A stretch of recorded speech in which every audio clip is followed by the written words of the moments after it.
Our spirits resound with clashing, noisy silences, while something deep within hungers and thirsts for the still moment and the resting lull. We are alive at such an amazing time. Such an amazing time. The stakes, even just day to day, if you listen to the news, seem like we might be at the beginning of an apocalypse. Or we're at the beginning of a century of transformation and hope. Or we're living in a time that's confused and might be somewhere between perfection and terror. Just like many generations before us. In the ancient book of Ecclesiastes, which is a collection of Jewish wisdom literature, there is a poignant meditation in the 4th and 5th chapters, which I offer a little adapted. And it is written, "More decent is a poor and wise child than an old and foolish king, who will no more be admonished. For out of prison an old and foolish king comes to reign, but the child that is born in the kingdom becomes poor. For a dream comes to reality through a multitude of action, and a fool's voice is known by a multitude of words." Are we known by a multitude of action or a multitude of words? In this century, are we to be known by how we act or what we say? Are we loyal to a poor wise child or to an old foolish king? Our tradition teaches that spirituality and community are related, that choices are sacred, that authentic connection blossoms where pluralism is honored.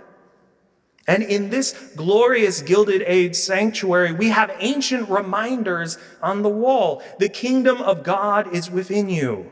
What does the Lord require of you but to do justice, love mercy, and walk humbly with the divine? Those words call us into dialogue with ancient traditions. And as the theologian Dr. Sharon Welch reminds us, worship of nature, love, and interdependence, that does not ensure success, but it does offer the possibility of a life of belonging and resistance. As poignantly expressed in the prayer of sorrow in our gray hymn books, we have become estranged from the movements of the earth. We have turned our back on cycles of life. We have sought only our own security. We have distorted our knowledge. We have abused our power. The creatures are disappearing, and the humans are despairing. Perhaps in ways unintentional as a culture, we do find ourselves honoring foolish kings in industry, politics, and religion more than we do poor, wise youth. But today, as we gather in our congregation, joining hundreds throughout the whole city, joining 19 Unitarian Universalist congregations between Napa and Hayward, discerning this common question: what is love asking of us? What is love asking us on Market Street? What is love asking of us when we're on the Muni bus? What is love asking of us in our roles, in our professions, in our families? What is love asking us to do at this time? What does it mean to espouse faith in love and in a wider circle of concern during this time, a time for many of our peers of extreme heat, flash floods, and fossil fuel pollution? What does it mean to espouse faith in love when the structures of oppression are objectively racialized, class-inflected, and gender-dominating? And this is the great paradox. Our Unitarian and Universalist religious movements are traditions of freedom and organized love. They were born and grew during times of war. Whether we go and look at the Eastern Europeans, the early Unitarians trying to make a space for civil liberty, where we look at this congregation in the 19th century, where people were fighting for abolition and a vision of this country totally different from the 100 years prior. Or we think about the Universalists after World War II in Manila who were testifying for human rights and labor justice. The paradox of our faith is that we proclaim love and the necessity of care in times of upheaval and harm. And the unique challenge of climate justice, of responding to fossil fuel destruction, is real. But every generation has a distinct set of harms and foolish kings that we are called to either ignore, avoid, or resist, topple, and build something better. Ironically, the very bleak historical moments also bring forth opportunities to do tremendous good. Tremendous good. And our faith today asks us to proclaim love in a city that has struggled with earthquakes and may yet again, violence, police brutality, extreme inequality, addiction, and overdose deaths. What does it mean to proclaim love here? And I suggest part of the proclamation of love in this tradition, wherever you are in the world, is accompaniment in hard times, not avoiding. The great temptation in Unitarian Universalism is to go into an academic, emotionally removed space. Our ancestors fought for the freedom to interpret scriptures. But people are not books. People are people. We can't just put a person on a shelf and forget them. Sometimes we go through hard times, and the call of our faith, the call of freedom embodied in love actualized, is to accompany during hard moments. We say that our interdependence is unbreakable. We can't ignore it, but it's a real fact. It's a real fact. I don't know about you, but I'm happy and humbled to be part of a network of religious communities going back centuries, reminding us that we are all tied together, that the sacred surrounds us, and that we have obligations to one another. And I'm also invited and challenged by interfaith leaders like Valerie Carr, who says, when I spend time listening to people who are speaking from their deepest wisdom, I can feel understanding, inspiration, and energy nourish the root of my own wisdom. Unitarian Universalism does not have a monopoly on love, but we have an important role to play in the coalition of faith seeking to make love and kindness real. And we have to listen to what love is asking us as individuals and as a community to do, because you and I have the same world that we're in. We hear the same stories, see the same news, encounter the same heartbreak on the streets. This is a heartache time. The United Nations Intergovernmental Panel on Climate Change wrote, over the last century, human influence has warmed the climate at a rate that is unprecedented in at least the last 2,000 years. The UN Secretary General Antonio Guterres has said the evidence is irrefutable.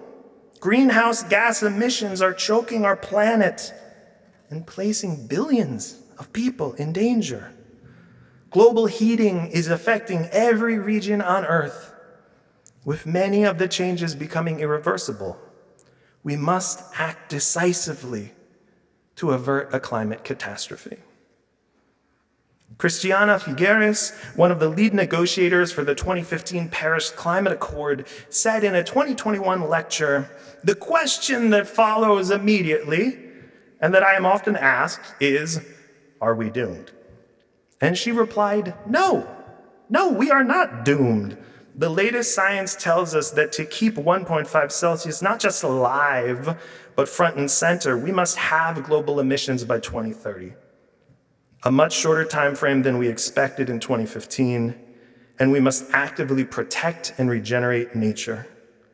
So while long-term net zero targets are key to signaling a direction, our urgent need is emission reduction over the next 8 years together with the fierce protection of nature.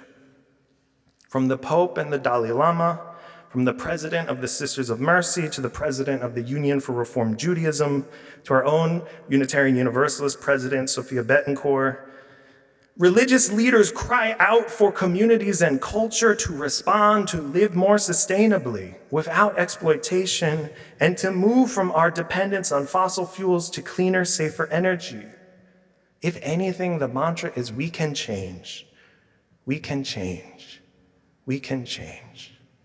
And Reverend Dr. Thurman, whose words we heard earlier, was famous for saying, we can never return to innocence, but we can move forward with integrity.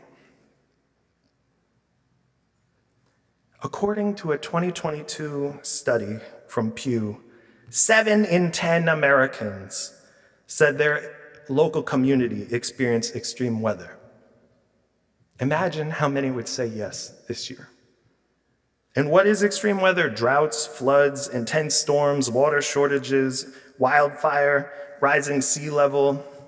Across regions and to an extent, even political affiliation, many individuals saw this reality contribute a great deal, or at least somewhat, to the weather patterns that they encounter. We cannot prevent the rains or cool the heat as individuals, but we can collectively cultivate a consciousness of accountability to pressure our institutions to do better. And I have been amazed at the dogged determination of young adults across this country to push and challenge our institutions to think about what we owe the future and the present. One of the scary things about being in religious institutions in the 21st century is that in so many respects, we, along with most major institutions in the US, have so little trust and so little respect. In fact, most Americans have far greater trust in small businesses than the Congress, newspaper, organized religion, big business, banks. Almost every major institution in our culture is viewed with suspicion. But Joanne Cowis has said, despair is not a religious solution. And oftentimes the distrust that people have of our institutions comes from an aching longing to see a commitment, an embodied change, or at the very least, accompaniment in the hard times. And I often think about how can we as a religious community, whether here in San Francisco or in New Orleans or in Boston, show up to let people know we're not hiding our eyes to what's happening around us. About a century ago, Reverend William Lawrence Sullivan, who was a former Catholic priest who converted to Unitarianism in the Roaring '20s, he wondered, are we drifting into a situation in which the Unitarian Church is 70,000 members who will each just give you their 70,000 conjectures? Reverend Sullivan of blessed memory was more concerned than I am about making sure Unitarians or Universalists use the same vocabulary to talk about our faith. But his concern about the danger of diffusion, the temptation to avoid a definite answer, echoes to me a concern about the need to respond and collaborate in the face of the climate crisis. I have heard stories from ministers who have had to turn their congregations into shelters because of wildfires here in California. I have heard stories from ministers in New Orleans who saw their buildings flooded and neighborhoods destroyed. I have spoken with people whose congregation in the Hudson Valley in New York was flooded twice in 10 years and had to abandon it, and they are now meeting in a rented room in a Presbyterian church. The decades ahead suggest more upheaval to come, not just for Unitarians, Universalists. Numerous houses of worship cannot sustain the insurance costs that are tied with these disruptions. And in the wider community of faith here in California, life memorials and funeral services have been held by faith leaders for grieving friends and families, honoring loved ones who have died from heat exposure and flash floods. Just this past week in San Jose, an unhoused man succumbed to the heat. And in this heartbreak time, I suggest we have the capacity to work together. Religious institutions in this city and surrounding communities have served for decades as hubs of care for food, for shelter, for inspiration, for mutual aid. Now is the time to recall those stories and engage and learn with one another. I think back to the amazing testament of this congregation, from the early work for abolition during California's founding to the early support for the freedom struggle here during World War II. This congregation has been a leader in responding to moral crisis with creative responses. The world we are entering is one where we will all become familiar with crisis, but also may it be one where we become familiar with responding in love. Billions of dollars are spent by powerful entities to get us to give up, to hide in our apartments, to pay money to social media companies, and to hope everything will work out, because it's kind of scary. And that understandable temptation will bring us a 2030 I don't think any of us enjoy. And I know you're tired. I'm so tired. I feel like history has been on a loop for the last 20 years. But history is always on a loop. History is always on a loop. And we have the gift to decide how we will spend our time, talent, treasure, and this is important, the opportunity to be still, week to week. Howard Thurman would talk about the necessity to make time to listen to the still voice inside and the voices of those closest to the heartache. He was never patronizing. He was always curious. And I am humbled by the fact, the reality, that children born today will live into the 22nd century. And they will know a world far different in terms of weather than you or I or our grandparents did. But based on the collective decisions we make over the next 2 years, 3 years, 5 years, 10 years, 15 years, 20 years, we will give these children a world that might be pretty good, or at least decent. It's possible.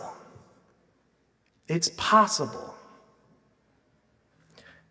The late Reverend William Jones, who is a leader in our Unitarian and Unitarian Universalist tradition and a founder of Black religious humanism, would implore often, waiting for sacred angels or waiting for a default liberal progress was avoidance of our individual responsibility to act. And avoidance hurt the weak, the vulnerable, and the oppressed. If you say the angels are going to take care of it or time, you're missing something. You're missing something. As religious institutions in the past, we have adapted to the heartaches of decades by providing food, shelter, hospice, warmth, security, comfort in the face of structural change. And I know, I have faith in my bones that we can be better and that we can listen to what love is asking us to do. A friend suggested to me that religion does 3 things. It provides mutual aid, it offers us anchoring rituals, and it's dream casting. It helps remind us that what is doesn't have to be. There have been people before us who have told stories and faced harrowing moments and built something better. Sometimes they build something worse. But then a different generation inherits that and chooses what to do. All across this state could be climate resilient housing, green space, clean energy, and community gardens. Every house of worship could be a cooling center in the heat. We don't have all the answers, but we can be part of the solution. We can be part of a community of coalition. Reverend Dr. Thurman would often say, in the quietness of this place, surrounded by the all-pervading presence of the holy, my heart whispers, keep fresh before me the moments of my high resolve, that in good times or in tempest, I may not forget that to which my life is committed. Keep fresh before me the moments of my highest resolve. And in that spirit, may we be attentive to the poor wise youth. May we reject the entreaties of the old foolish kings. And may we find strength for these days and courage and hope for tomorrow, as Dr. Thurman says. May it be so.